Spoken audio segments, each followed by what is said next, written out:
আমাদের এই প্রিয় নেতা ভোট আপনি এখন কথা দিচ্ছেন, আমি যা বলি তা করি। আমি আপনার ইনশাআল্লাহ হাতিয়াতে ডানের শীষ বিপুল করে জয়যুক্ত লাভ করব।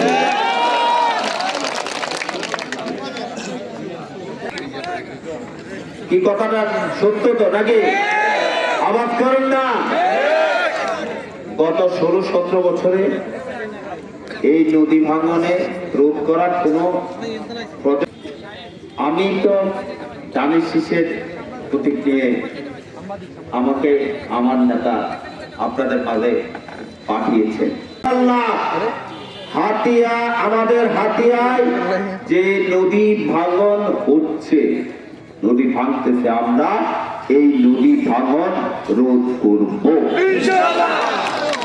কথা বলবো, আমার প্রিয় চারপাড়াবাসী 2 এবং 3 নম্বরে যে উঠান করে আপনারা সেখানে আমার নবী গ্যারান্টি দিতে পারতেছে না, সেখানে আপনি সর্বোচ্চ বলে